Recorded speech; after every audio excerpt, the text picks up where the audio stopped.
யாத்திராகமம் 10வது அதிகாரம் 9வது வசனம் முதல் 15வது வசனம் வரை.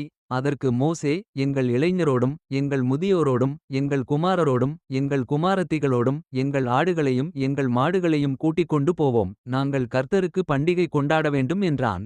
அப்பொழுது அவன், நான் உங்களையும் உங்கள் குழந்தைகளையும் எப்படி விடுவேனோ அப்படியே கர்த்தர் உங்களோடிருப்பாராக. எச்சரிக்கையாயிருங்கள், உங்களுக்கு பொல்லாப்பு நேரிடும். அப்படி வேண்டாம். புருஷராகிய நீங்கள் போய் கர்த்தருக்கு ஆராதனை செய்யுங்கள், இதுதானே நீங்கள் விரும்பிக் கேட்டது என்று சொன்னான். அவர்கள் பார்வோன் சமூகத்தினின்று துரத்திவிடப்பட்டார்கள்.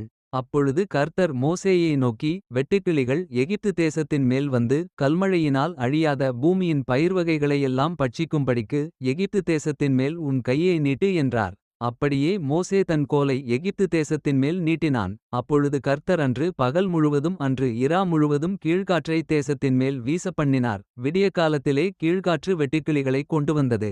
வெட்டுக்கிளிகள் எகிப்து தேசமெங்கும் பரம்பி எகிப்தின் எல்லையில் எங்கும் மிகவும் ஏராளமாய் இறங்கிற்று. அப்படிப்பட்ட வெட்டுக்கிளிகள் அதற்கு முன் இருந்ததுமில்லை, அதற்குப் பின் இருப்பதுமில்லை. அவைகள் பூமியின் முகம் முழுதையும் மூடிற்று. தேசம் அவைகளால் அந்தகாரப்பட்டது. கல்மழைக்குத் தப்பியிருந்த நிலத்தின் பயிர்வகைகள் யாவையும் மரங்களின் கனிகள் யாவையும் அவைகள் பட்சித்து போட்டது. எகிப்து தேசம் எங்குமுள்ள மரங்களிலும் வயல்வெளியின் பயிர்வகைகளிலும் ஒரு பச்சிலையும் மீதியாயிருக்கவில்லை.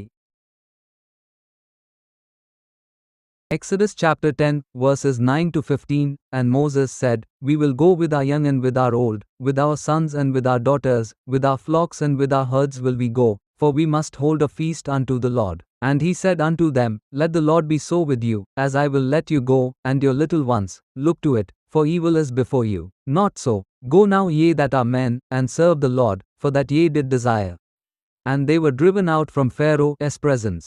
And the Lord said unto Moses, Stretch out thine hand over the land of Egypt for the locusts, that they may come up upon the land of Egypt, and eat every herb of the land, even all that the hail hath left. And Moses stretched forth his rod over the land of Egypt, and the Lord brought an east wind upon the land all that day, and all that night, and when it was morning, the east wind brought the locusts. And the locusts went up over all the land of Egypt, and rested in all the coasts of Egypt. Very grievous were they.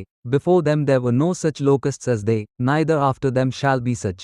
For they covered the face of the whole earth, so that the land was darkened. And they did eat every herb of the land, and all the fruit of the trees which the hail had left. And there remained not any green thing in the trees, or in the herbs of the field, through all the land of Egypt.